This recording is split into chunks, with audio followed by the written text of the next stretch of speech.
Bonjour à tous, j'espère que vous allez bien.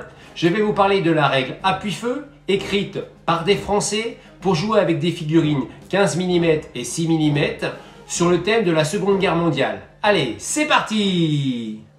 Appuie-feu est un jeu de figurines permettant de simuler des affrontements pendant la Seconde Guerre mondiale. Cette règle a été créée par des Français, Laurent Babot, en collaboration avec Philippe Pérez. Laurent a d'ailleurs fait plusieurs vidéos très intéressantes pour présenter Appuie-feu et je vous invite à aller les voir. Bien sûr, vous trouvez le lien dans la description de cette vidéo. Cette règle trouve son origine dans un wargame à pions sur Hexagone appelé Advanced Squad Leader. Laurent a voulu en garder le réalisme tout en l'adaptant à un jeu de figurines. Tout d'abord, en introduction, on va voir quel est le matériel nécessaire pour jouer à ce jeu. Il faut évidemment des figurines 15 mm ou 6 mm, un terrain de jeu, un mètre ruban en pouces ou centimètres, plusieurs dés à 6 faces, des marqueurs et bien sûr le livre de règles, plus des livres d'armée. À Appuie-feu, les mesures se font en UM, unité de mesure. Pour le 15 ou 20 mm, une UM égale 1 pouce, soit 2,5 cm. Il y a 3 types principaux d'unités dans ce jeu, l'infanterie, les canons et les véhicules.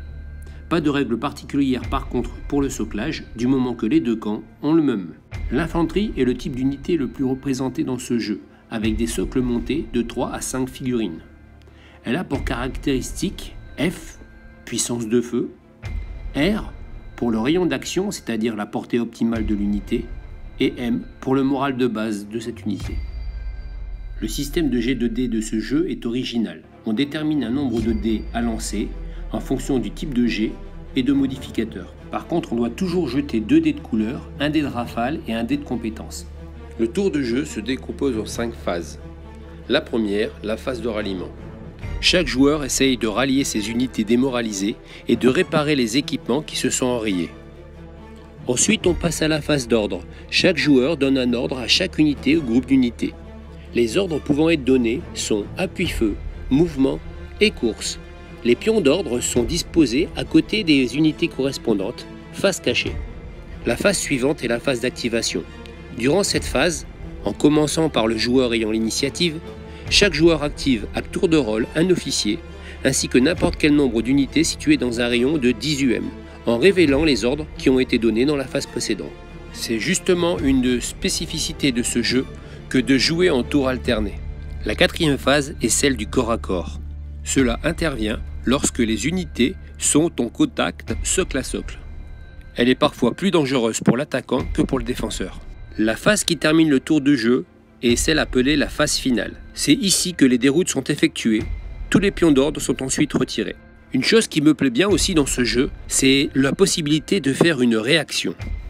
Pendant la phase d'activation, un joueur peut tenter d'interrompre l'activation de son adversaire en activant lui-même une unité. Les deux joueurs lancent alors un dé appelé jet de réaction auquel on applique des modificateurs. L'unité ayant obtenu le plus grand résultat est activée en premier.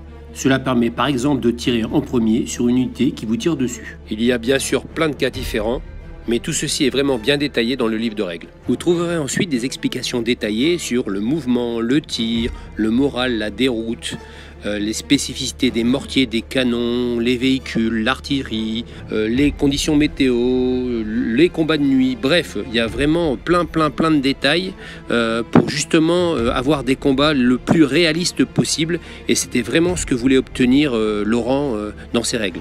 Ce livre de règles fait 196 pages. Mais à partir de la page 131, il y a une multitude d'aides de jeu, de tableaux de compagnie, de fiches d'unité, bref, tout ce qu'il faut pour bien préparer une partie. Tout au long du livre, Laurent nous met à dispo différents scénarios. Donc pour résumer, j'ai bien aimé cette règle. Comme Laurent a voulu un jeu très réaliste, les règles peuvent paraître parfois un peu compliquées, mais je pense que cela nécessite simplement un peu de pratique. J'espère que la vidéo vous a plu. Si vous voulez en voir d'autres, c'est par ici. Si vous voulez m'aider à promouvoir ma chaîne, alors abonnez-vous. À bientôt!